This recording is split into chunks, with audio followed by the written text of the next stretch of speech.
Dave Asprey. Oh, I am so excited to interview you. This is a highlight for me. You're absolutely brilliant. I followed you for years. Bulletproof coffee is my go-to drink, and I'm so happy someone else loves coffee as much as I do. And not only that, you're just outstanding the work that you're doing and how you're contributing to the wellness industry in so many ways and just helping us to recognize the power that we have within us as humans. Your story is amazing. Thank you so much for joining me today. I'm really honored, Caroline. The fact that you're drinking the coffee and you even follow my work, given your incredible accomplishments, it's really an honor. So thank you.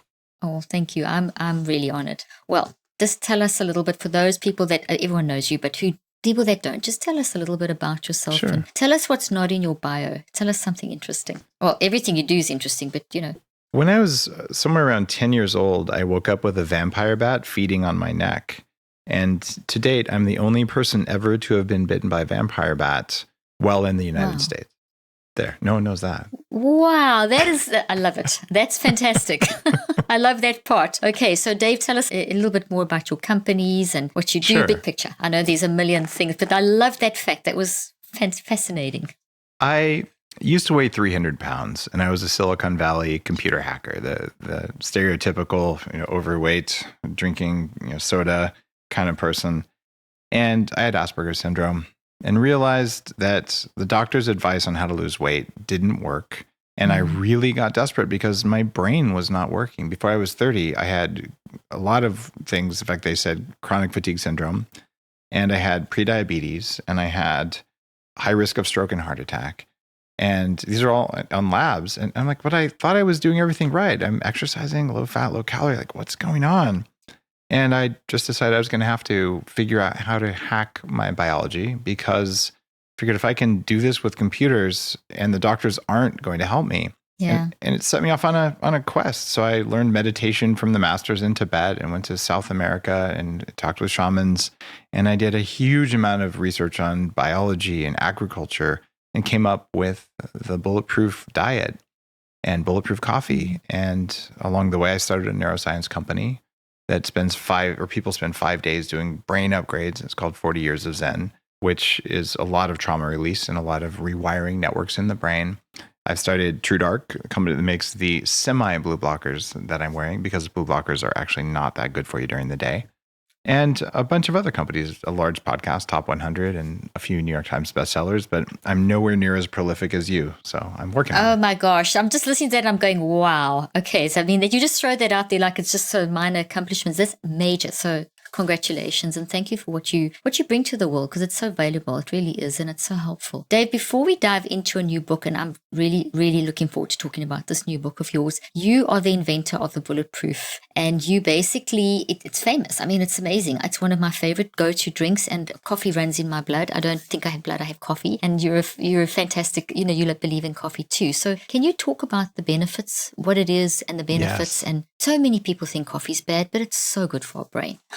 Well, if you were to take the name of any neurodegenerative or other kind of disease and type it and coffee into your favorite search engine, which hopefully isn't Google, because Google doesn't give you good search results about health anymore. They changed. So I recommend DuckDuckGo is a better one to use. Okay.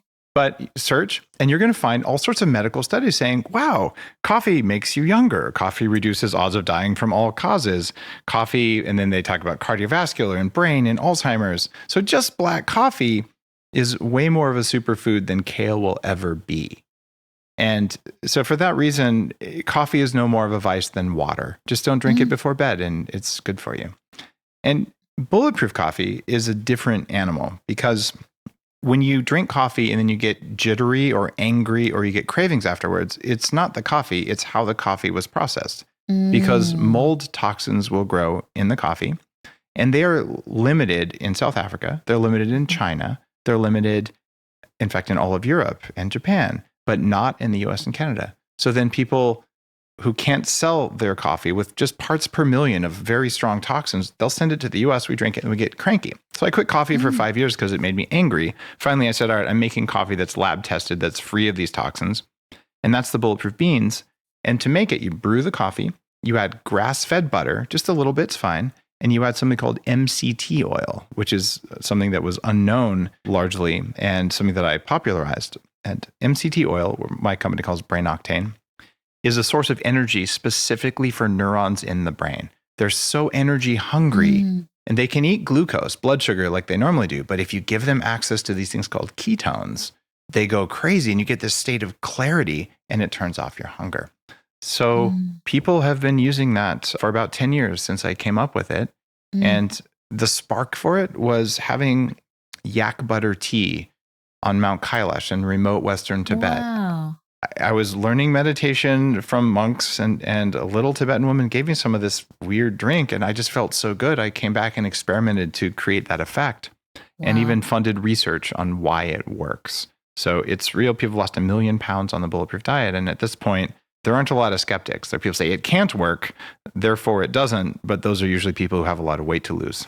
That's such a great story. And it's just given me a good excuse as soon as we finish this interview to go and have another Bulletproof coffee. And I swear by it. I swear by the coffee. It's just the where you feel so great when you put the MCT oil and the butter in. It just transforms. Coffee's already great, but I mean, it just transforms. And the benefits for mental health. I mean, can you talk about that for a moment? Yes. Coffee reduces depression. It actually does. Thank you for saying that, Dave. I've said it very many times. Now, this is not my coffee specifically. That you said it. My coffee doesn't do anything special because only drugs can reduce depression, as we all know, depending on what regulatory regime you live under. But all coffee in general, in studies, can reduce depression. And of course, you should see a health professional if you're depressed. Absolutely. Fantastic. Okay, so what do you say when people tell you coffee's bad for you? Well, I like to say, what would you say if there was something that if you do it every day, you feel really good. And when you stop doing it, you feel worse. What is that? And they well, I'm talking about exercise. I wasn't talking about coffee, right? And coffee actually has some similar effects on the body that exercise does. So when people say it's bad for you, I'm like, where did you get that? And then they say, it stunts your growth. Yeah. In 1950, a company selling a coffee replacement made out of burned grains, which are really bad for you, spread a rumor by hiring an actor in a white lab coat to say that. But no, the evidence is quite strong that coffee is good for you. But coffee after 2 p.m., it's probably going to give you lower quality sleep, which is not good for you.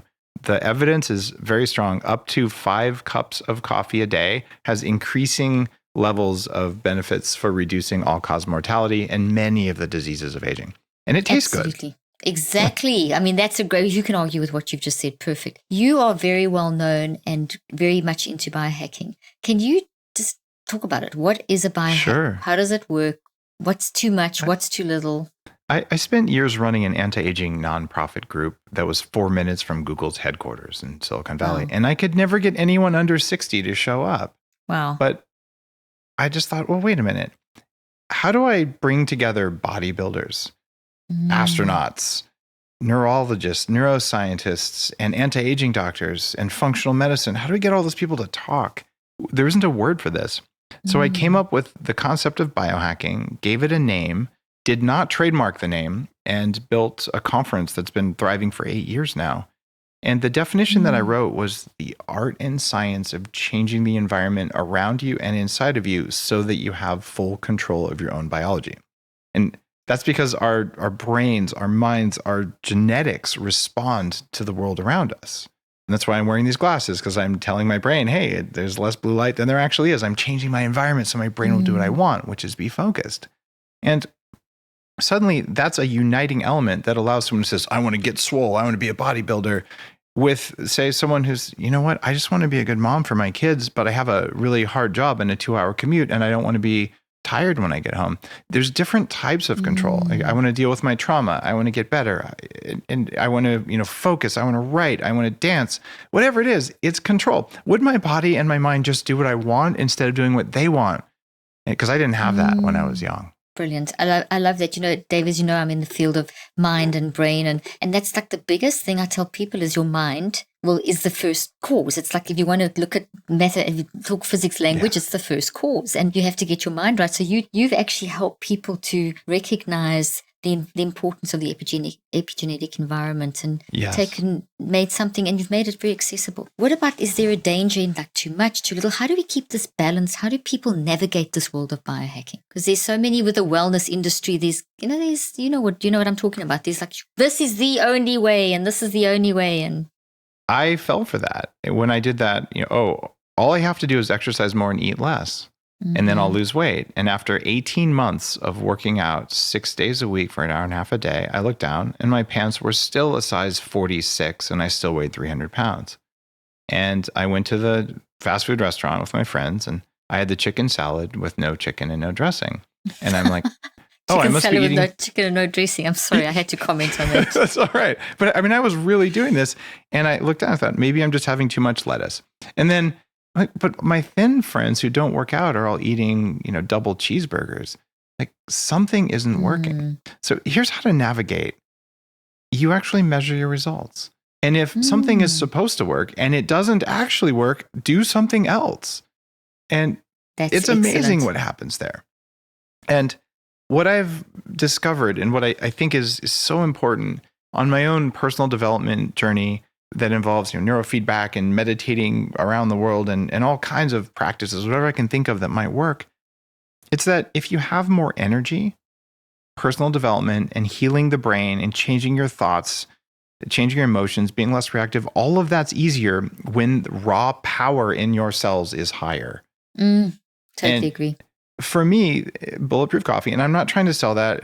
The company's raised $80 million. It's a large company. This won't change my situation at all. I'm just talking about what works. It's that if you can do that, or you can learn intermittent fasting, which is another way to increase power in the brain, that power can go right into a neurocycle. It can go right into anything that you want to do. And one of the studies that I came across in my book on fasting that's just coming out now called Fast This Way is that for the average person, 15% or more of the thoughts in their head are about what's for their next meal. And if you can biologically turn off hunger so you don't think about food, you have 15% more thoughts available for you to do good things in the world or for yourself. And so I'm on this mission against hunger because you can skip meals without being hungry if you know the tricks. Okay, so let's dive straight into, you have a great explanation for the difference between hunger and craving, and then just carry on from where you ended off there, because it's brilliant. Because you made a heavy statement there that if you know the tricks, you can actually help people. When I was younger, when I was overweight, I thought a craving was hunger because I'd never experienced hunger without a craving. And cravings are when, if I don't eat, I'm going to die, is your narrative. Like, I am starving. And you'll say, I'm starving. I don't say I'm starving anymore. I can say, I'm hungry. But there's a difference. I've ended meetings during my career. Say, guys, it's 11:45. I know lunch is in 15 minutes, but I cannot function anymore. I have to go eat right now. And I felt that was true at the time. And it wasn't. This was my internal programming. And now I live in a world where I don't experience cravings ever unless I do something that causes them. And in Fast This Way, I teach people, look, there's a bunch of things that you're probably eating every day that cause cravings. So it's very hard if someone sets a cookie in front of you and you've already triggered a craving. You're going to look at the cookie and it's going to look back at you and it's going to say, eat me. And you're going to say no. And then it's going to say, eat me. And you're going to say no. And eventually it's like a 2-year-old harassing you. And then you say, okay, I'll just eat half. Right. And then after you have to go, I'll just eat the other half because I already failed. And then you look at yourself and go, what's wrong with me? Why did I do that? And the answer is nothing's wrong with you. It's that we're wired to do this. But when you understand your wiring and you understand how to turn off hunger hormones and how to avoid triggering them, suddenly someone puts the cookie in front of you. And instead of constantly thinking about it and burning your willpower out, you just look at it and go, I actually don't want to eat. And you're done. And it's just silence after that. And that's the power of learning how to do just basic intermittent fasting. And there's 3 things that are missing from the world of fasting that I want to teach people. Okay, so teach us. So your book, I'm just going to say the name of the book, Fast This Way, Burn Fat, Heal Inflammation, and Eat Like a High-Performing Human You Were Meant to Be. I love it. What are the key tenets? How does it work? Because everyone's saying, okay, how do you do it? What's the key? Well, you've done so much clinical research. And when people tested fasting on mice, they gave the mice water. And so there's a type of belief system around fasting says you can only have water when you fast. And that is mostly because mice don't have espresso machines. I love it. Mice don't have espresso machines. So there are people who are saying, I'm just going to muscle through a fast.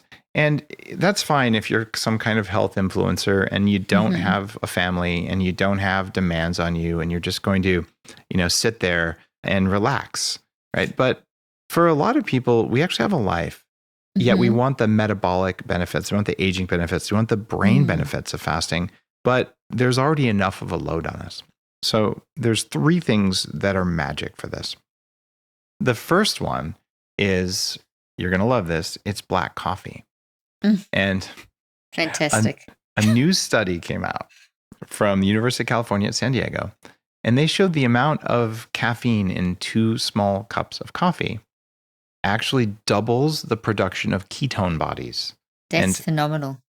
Most people have heard of ketosis, the keto diet and things like that. But in the entire history of humans, even with spiritual practices, you had to fast for 2 or 3 days in order to turn on the production of fat burning so these precious ketones could get into your brain. And when your neurons get ketones, they dance, they work better. So that's why you fast for clarity. Well, if caffeine can double ketones, that's pretty interesting, because the side effect of ketones is that when they go up, they drop a hunger hormone called ghrelin. So if you have less ghrelin because you had more ketones, you care less about food. And another hunger hormone, this one actually drives satiety or fullness, is called CCK, or cholecystokinin. But just remember, it's the Calvin Klein hormone. There you go. That's easy. That one makes you feel full. And so if you get your ketone levels up a little bit, all of a sudden, you're like, wow, I'm actually not hungry, but I didn't have breakfast. And then, so that's the first hack. So fasting with coffee or tea, but especially coffee, always works better as long as there's no sugar, no creamers, no artificial sweeteners, no protein. It's just black coffee. Or you go to step 2, which is bulletproof coffee. This is toxin-free coffee, because it causes less cravings, plus grass-fed butter, plus MCT oil. You blend it up, tastes like a latte, but the MCT oil, the kind that I recommend, which is, there's many different kinds of MCT oil. This is called C8. It's the shortest chain, medium chain triglyceride, if you're technically inclined. And this one is shown in studies to quadruple ketone production. Wow.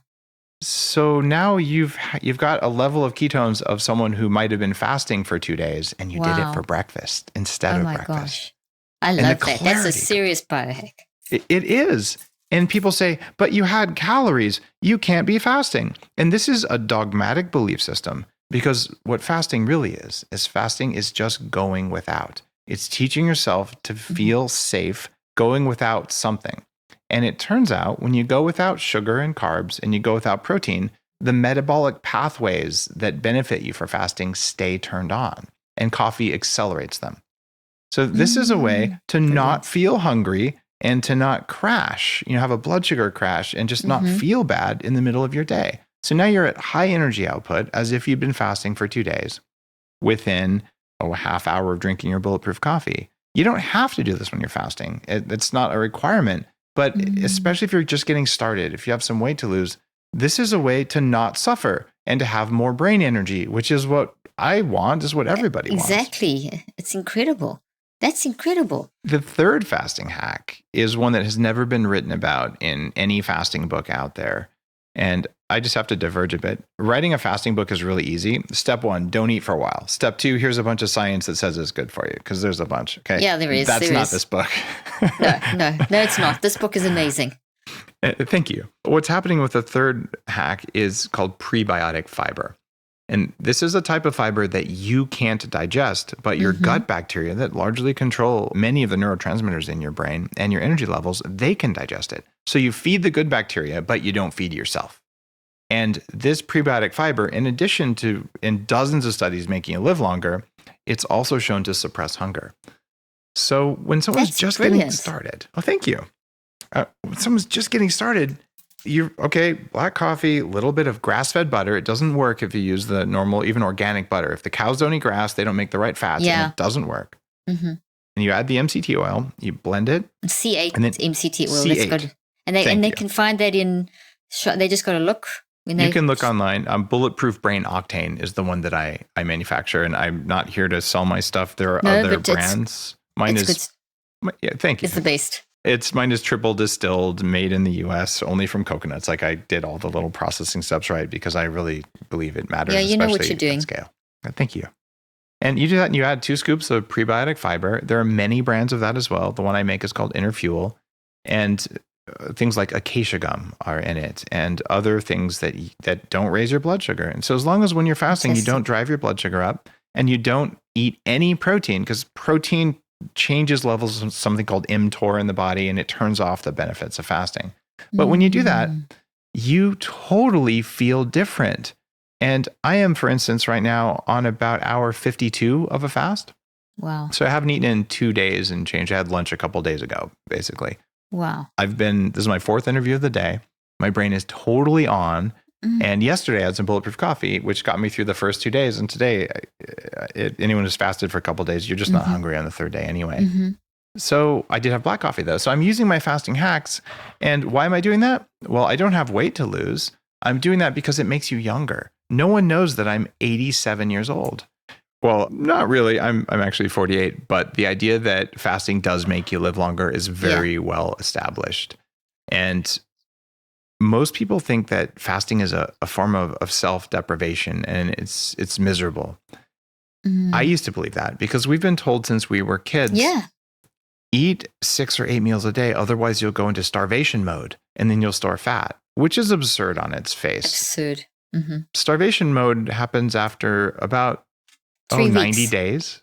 Yeah. Well, 3 weeks you start eating your muscles and stuff like that. But most people can go 90 days before they literally starve to death. You'll die of sleep deprivation in probably about 2 weeks, maybe 17 days. So sleep is actually way more urgent than eating a lot. Wow. So it's not a clear and present danger, but it feels like one, which is why people kind of recoil. And the big message in Fast This Way is, well, if fasting is just going without, you don't have to just have water. You can go without the stuff that interferes with your metabolism, and then you can keep going about your day. And to understand this, I realized as I was working on, my own trauma, my own personal development, that I was actually afraid of being alone. And it's a common fear. And, it drives you into relationships that, you maybe should leave because they aren't that good for you, but it's better to have a bad relationship than no relationship, because what would you do? So as I realized mistakes I made, as I kind of walked through those steps that you talk about in your new book, The Neurocycle, like, I'm aware I have this feeling. What am I going to do? I also knew that I was afraid of being hungry because there's 2 things. As a 300-pounder, there's the starvation mode fear, but also I know that I'm capable of being hypoglycemic. I love that, hypoglycemic. It's a real thing. Anyone who's been heavy knows this. And you act like a jerk. And I don't want to be mean, but then when I'm really hungry and I have these intense cravings, I don't have enough energy to manage my emotions right. And then I say stuff I wish I didn't say. And I'm not nice the way I want to be. So I knew I was afraid of acting like a jerk. I was afraid of starving and I was afraid of being alone. So I hired a shaman to drop me off in the desert in a cave for 4 days with no food and no people for 10 miles in any direction. And I tell the story of this throughout the book, like what's going on biologically, what's going on emotionally, what's going on in my mind, what's going on in my brain, what's going on even spiritually. And there's 2 sides to fasting. There's, I want the metabolic benefits because I want to have the body weight that I want, because I want my metabolism to work, because I don't want to get old, because I want my brain to work. And then there's another side. I'm going to fast because I want to achieve a new state, because I want spiritual awareness, because I want to grow as a human. They're different and they don't have to always go at the same time, because sometimes it's so good. You have meetings, you have kids, you have all kinds of stuff. You're not going to do personal development, but you still don't want all of these problems that come from eating all the time.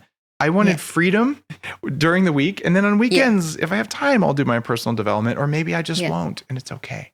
That's so good. That's brilliant. You've just changed the whole view, the whole perspective. You just completely reconceptualize what fasting is, which is it's fascinating because you also bring in the spiritual side, which is so important. I mean, just the whole thing on ketones is fascinating. You know, I'm 57 and I drink a bulletproof coffee, so there you go. So it's like, you know, that it really does help and it does work. But I'm still just blown away that you drink my coffee. I didn't know that until now. Yes. It's awesome because you've done so much incredible stuff. And when I find out that people who are doing really good work in the world have been able to benefit even a little bit from what I do, it makes me feel really good. Oh, well, thank you. Thank you for what you thank you. I love it. So you've just told readers to throw out everything about what fasting is, and you've brought in a whole new way of looking at it. And I love that. I love that you actually told them to throw away the rules. So what are some of the bad rules that we need to not do? And you sort of said them. If you can just kind of summarize, I'd love you to summarize what we shouldn't do with fasting and then what we should do, so people really understand this new angle that you're bringing to fasting. Is that a good way of explaining it? Yeah. When you're fasting,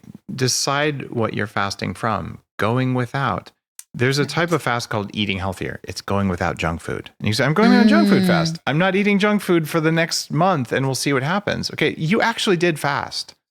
And you went without and you got the benefits. And then you could say, I'm going to fast from carbs. It's called the keto diet. I'm going to fast from animal products. It's called the vegan diet, and it will ruin your brain over time. Don't go there.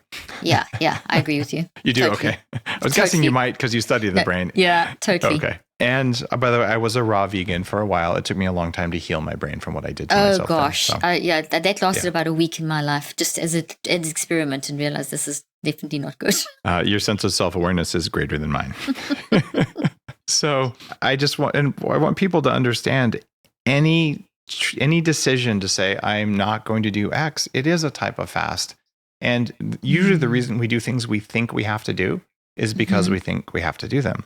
You can also very briefly fast from heat. It's called cold exposure therapy. Take a cold shower. You briefly taught your body, hey, you're not going to die if you're cold. In fact, you might want to be able to turn on more energy production on demand. If you do that, you're actually going to become metabolically stronger. The same thing with fasting. Okay, body, you're going to have to go through a time when there's no protein and there's no sugar. What are you going to do? And the body looks around and goes, I guess I'm going to have to change, and I'll get rid of the parts of my cells that are weak and I'll replace them with stronger, younger ones. And so the rules are, when you're fasting from food, you can have only water if it makes you happy. Yeah. You can also self-flagellate if it makes you happy. You can do whatever you want. Yeah. You can also at least have coffee or tea. You can also have a little bit of butter and some MCT oil, but never protein, never sugar, never fake sugar, except for stevia or monk fruit are usually safe. But all of the NutraSweets and Splendas, all of those ruin your gut bacteria and they make you fat. If you just do that, suddenly what became a big deal isn't a big deal anymore. And you're like, wait, I saved time, I saved money, and I was less distracted. I can do this intermittent fasting thing by skipping breakfast. But here's one of the reasons I wrote the book, aside from bringing the spirituality back into fasting. Yeah. It's that I've seen what I call the vegan trap, and I fell into it when I was a vegan. For the first 6 weeks when you go vegan, you say, and by the way, 6 weeks is a pretty interesting number with your research, right? Yeah. Very. So I'm sitting there going, okay, I've made this new habit. I've reinforced it every time I eat. I'm vegan, I'm raw, whatever it is. And I feel better. And you genuinely do. What you're doing is you're replacing the good fats in your cells with bad fats from plants, because we're not plants. And your thyroid increases its function. Your body turns up the thermostat saying, here's some energy, go find an animal and eat it already. But you don't do that. And then you tap out and suddenly you don't feel as good anymore. But you already know that the vegan diet feels good and it works. So you don't look at that. What else could it be? Maybe I need to be more vegan. Well, bees touch honey. I won't eat honey anymore. Right? You don't think that bees also pollinate the plants you eat. Anyway, there's a bit of a logic thing there, but I've done all this myself. So, I'm only making fun of me. You've been there, done it, got the t-shirt. Yeah. Well said. So that trap is, okay, I'm just going to keep being more and more vegan because it didn't work, but you think it works. Yeah. And then you get the keto diet people. And my book, The Bulletproof Diet, was one of the early modern books where I talked about the keto diet, but you have to go in and out, these cycles, these waves that look a lot like brain waves, right? Yeah. The cyclical thing is so important. So now they're saying, well, I know keto works. I'm never eating a carb again. And sure enough, 6 weeks later, it hits women before it hits men, but it gets them both. Women wake up and they go, I didn't sleep well last night. And then a little while later, my cycle doesn't work very well this month. And then, my hair's getting thin. I must be eating too many carbs. I'm eating 15 carbs. I'll cut it to 12 because you already know it works. It's a trap. Right? And for guys, it takes about 2, 3, 4 more weeks before we do it. Same thing. Sleep goes down. You wake up without a kickstand and then your hair gets thinner. Well, fasting is the same way. If you fast too much, it's called starvation. And it's the idea you do it, then you don't do it. You don't do it the same way every day. And there's the variability. Yeah. The variability. And you know that brains don't like rigidity. They like variability. And what I did, there's one chapter in there that's specifically for women because I wanted to ask you about that. Yeah, that's really excellent. Please go ahead. Take it off. Yeah. Well, because of your career in academic research, especially at the start of your career, almost all human research was done on college freshmen. Exactly. And I didn't say fresh women because back then it was mostly fresh men and it was mostly white ones. Exactly. And now we actually have more women than men in college. And so a study that's done today is much more likely to be balanced. Yeah. But there's way more research about fasting in men than there is fasting in women. So I separated out the research on fasting for women and wrote the chapter there. And what it comes down to is epigenetically, faster is a stronger stressor for women than it is for men. Wow. And a hormetic stressor is one that if it doesn't kill me, makes me stronger, right? I wanted to bring that up too. So thank you. You've hit that one. Oh, awesome. That said, if you keep doing the thing that makes you stronger over and over, it doesn't make you stronger anymore. If you go to the gym every single day, you're going to get overtrained and the gym doesn't work anymore. And then you get sick or you hurt yourself. And it's the same with fasting. So what I found for women is that doing one or more of the fasting hacks usually makes fasting way better biologically. But also you can start out every other day. You skip breakfast and you build up metabolic strength that way. But the most important thing you do is, Saturday morning, have some pancakes with your family. And they can be gluten-free and they can be healthy and all that, but have some carbs, have some breakfast. During your cycle, if you still have your cycle, that's not a time for intermittent fasting. That's a time to eat breakfast, but don't have sugary bran muffins. Have protein and have fat. And so good. This is when you can have the protein. This is when you should have. Yeah. Yeah. And it's not a fast because you had the protein, but it was what your body needed because you're in the middle of growing a new lining in your uterus and that takes extra energy. And if you don't line this stuff up, it doesn't work very well. Now, as a guy, I don't have to do that. Right. So that said, if I do fasting every single day, it doesn't work as well. And this is that self-kindness thing that I think is important. And sometimes you're going to say, all right, I have lots of energy. Maybe I've worked on fixing my metabolism. I want to go deep and understand my motivations. And that's when it becomes a spiritual fast. What I'm doing this time as an author, and I think you'll resonate with this, is I realize I've written books and then I put them out there and say, read the book, maybe listen to my podcast, and you'll learn what you need. But a lot of people, they have a textbook, but there's also a teacher. So when people buy Fast This Way and send me their receipt on fastthisway.com, I'm actually teaching people. I'm walking them through this, doing live Q&A and all that stuff every day for 2 weeks, ending in a 1 or a 2 day spiritual fast, depending on where people want to go, where I'll teach you the meditation and the awareness, where you look at the voice in your head screaming at you to eat, and you're like, is it real? And because it's not. You had 90 days before you're going to starve. But it sure feels real. That's the spiritual side. That's the spiritual side, dealing with the whole mind stuff. It is. Because the mind is your spiritual part of you. That is definitely my observation. And it's borne out in many different ancient practices around the world that I've experienced.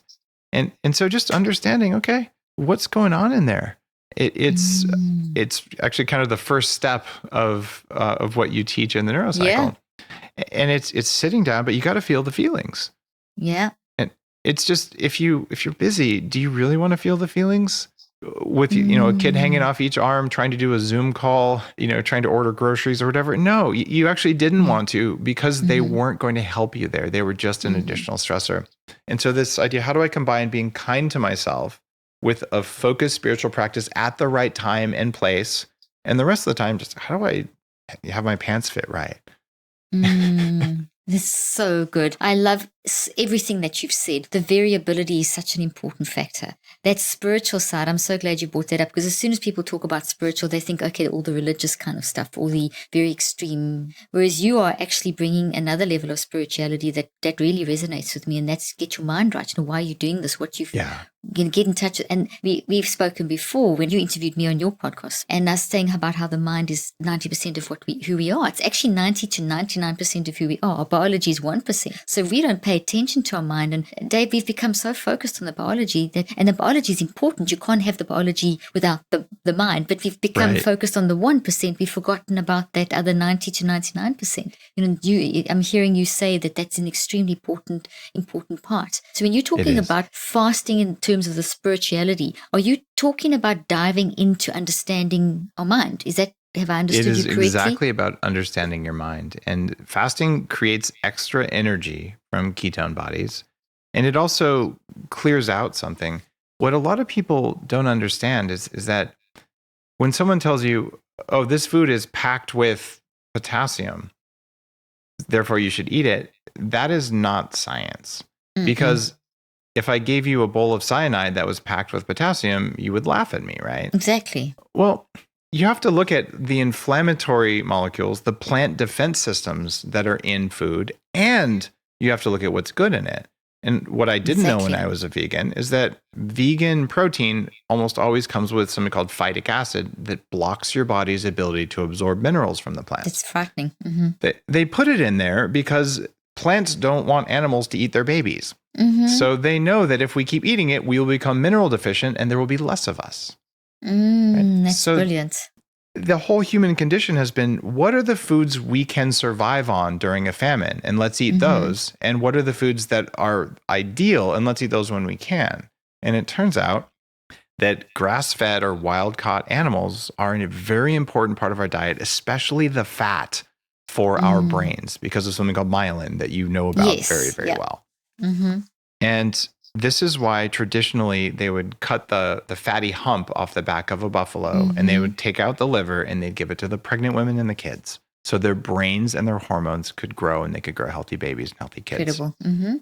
And we've kind of lost that. And then you go and you eat this corn-fed industrial meat and it doesn't work. It doesn't actually feed the brain. It moves the body in the wrong direction. So I teach people, okay, you've got to eat the right stuff to have healthy cells. And if you're eating foods that are blocking things, well, phytic acid is one thing, but many other foods that we think of as healthy because they have one healthy thing have things that affect your brain negatively. A prime example here is fermented food's good for you, right? Yeah. Well, is it really? It can be, but soy sauce and fish sauce in particular are very high in histamine. Now, histamine is a neurotransmitter, and you know that. Most people don't know that. But histamine also creates inflammation throughout the body, especially if you're sensitive to it.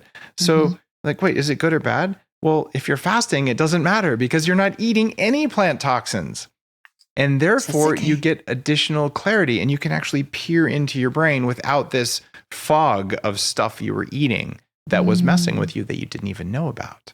That's brilliant. So the spiritual fasting is almost like if you do the actual physical fasting in the way that you've been describing, your mind has so much more clarity because because that's really where we want the cognitive clarity to make the good decisions. So that's what I do with the mind stuff. Now you've got to feed your brain. So, I mean, I love the fasting. Fasting is something I've taught for years, but you teach it so much better than I could even begin to teach it because you've really honed in on the important aspect of it. So you are saying with the physical fasting, we can then have a much more effective spiritual fast. And the big part of the spiritual fast is actually getting your mind into a state where you can think with clarity. And from there, you can do the next levels of whatever you need to do in your life.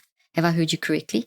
Exactly right. And you're turning down the bad stuff and you're turning up the energy. And talk about a way to just part the veil and get rid of the fog. You've got that clarity. And all of a sudden, I do have this behavior that I really wasn't aware of. Or I do feel this connection to the universe. Or I'm ready to forgive whoever I need to forgive. Whatever you're working on in your practice, it's just easier when there's less brakes put on. Interference. Yeah, and there's more horsepower in the car. It can go faster. You're like, oh, this is fantastic.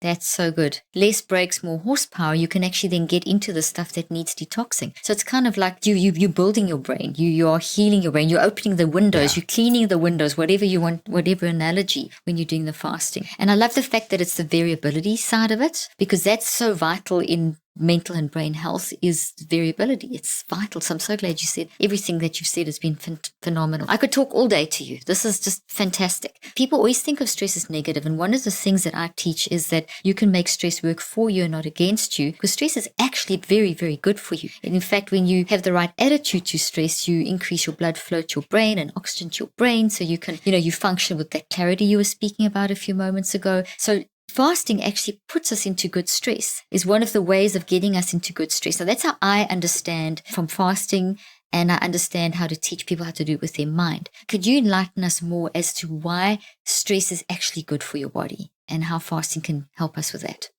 Stress is good for your body when your body is ready for stress. And one of the concepts that I introduce in Fast This Way, it's come about from all the writing, all the work I've done, and looking at how the body gets stronger. And I call it slope of the curve stress. And brief periods of intense stress cause the body to change quickly. But if you have an average stress that's just sort of sitting there all the time, it weakens you and you don't recover from it. So it's all about big burst, big spike. So acute versus chronic. So sorry to interrupt you. Acute versus chronic. Acute versus chronic. But it's not just acute. It should be big and acute. And this is why, for instance, a new study came out that showed that 2 20-second intervals on an exercise bike over 7 minutes caused more cardiovascular benefits than 45 minutes of riding on an exercise bike. Wow, that's fantastic. In two studies, actually. And that's not to say you shouldn't go ride an exercise bike, but to say the body responds to big changes.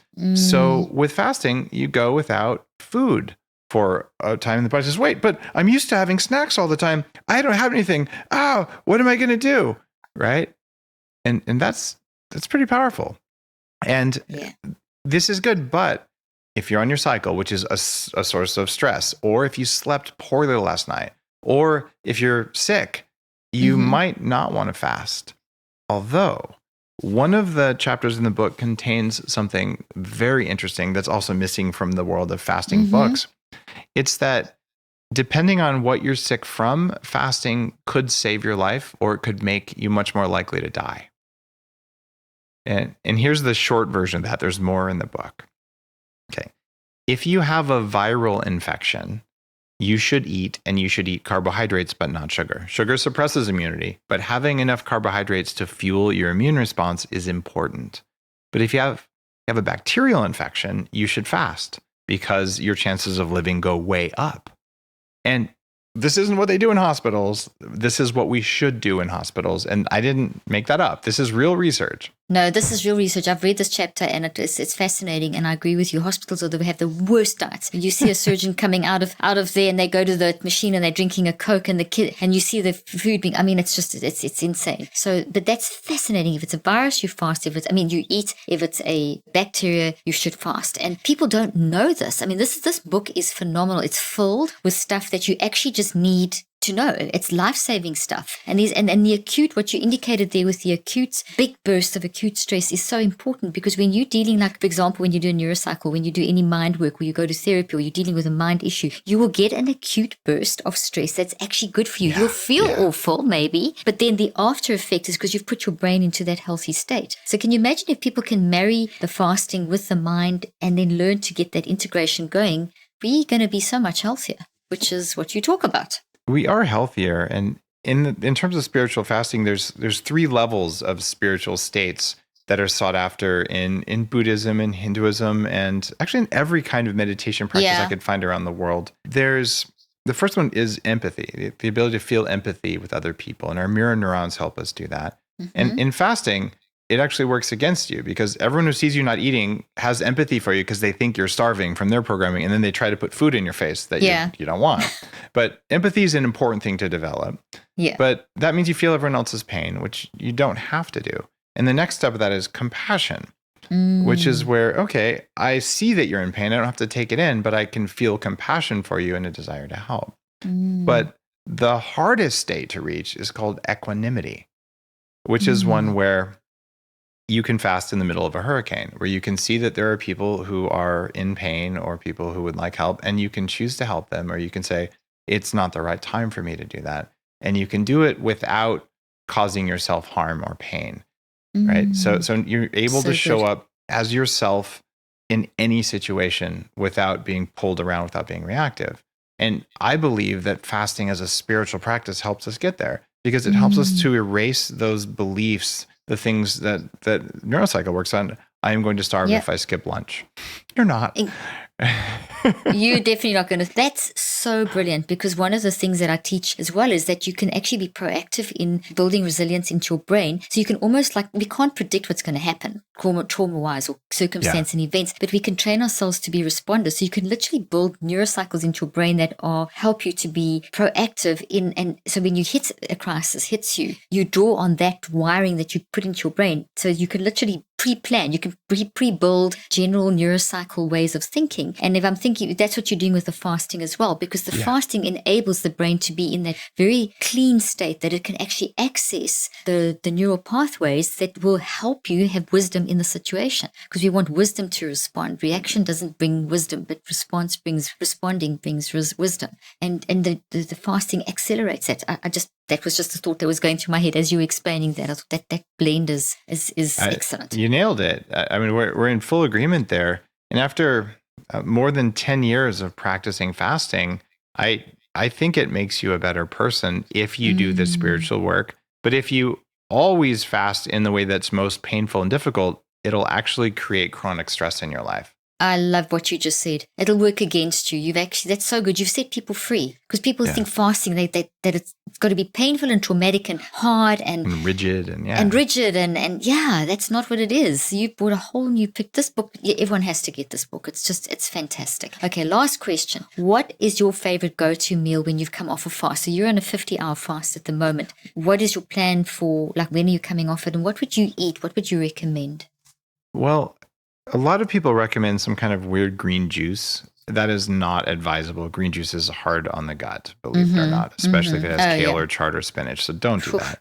What I am going to do is I'm going to nourish myself. I live on a small organic permaculture farm that's building soil. I am going to eat one of our sheep. So you're going to have a roast lamb for dinner. I'm going to have a rack of lamb when I come off my fast, and it's going to be nourishing and full of all sorts of fat-based nutrients or fat-soluble nutrients. Amazing. And some good protein. And I'll probably have some rice with it too, because I'm going to have some carbs. I don't have to be keto all the time.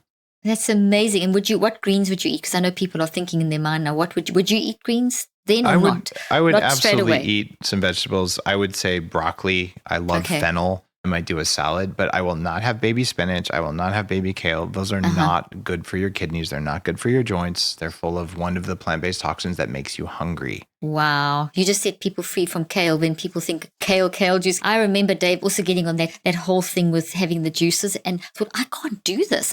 It makes me feel terrible, you know? Yeah. So I stopped that very quickly as well. I mean, so I agree with you. It is possible to have a healthy juice, but you have to be very careful about what you put in it. Right. And you can have turmeric and lemon and ginger and things like that. You've got to balance it. Yeah. Yeah. But most juices are either sugar or kale, and you don't want either one. Exactly. And so many people they say I'm a detox and they're drinking juice after juice. Meanwhile, what they needed to do was a variable fast. Exactly. So, Dave, this has been incredible. I could talk to you for hours and hours. Hopefully we can do this again. I'd love to have you back on the podcast again sometime. It's just been fascinating. You're brilliant. Thank you for what you've brought to the world of wellness. You're helping us to reverse the terrible trend that they picked up between 1990 and 2014, and it's going on, where people are dying younger, up to 10 to 20 years younger from preventable lifestyle diseases. So you bring in a whole lot of education to people through your books, your podcasts, and everything to help reverse this trend. So I want to thank you for that and for taking the time to share. And where can people get hold of you? Thank you, Caroline. People can get hold of me at fastthisway.com. My podcast is Bulletproof Radio, and you've just been a guest. And I think everyone who endorsed your book has also been a guest on the show, wow, which is that's awesome. Incredible. And I appreciate your work in the world. It's an honor to be on your show. It's an honor to know that you've used some of my stuff. And I would just ask you, keep doing what you're doing, because you're helping a lot of people. And I just appreciate you on so many different levels. Well, thank you. And it's totally mutual, the feeling. So thank you so much. And thank you for joining me. Just amazing. Thank you.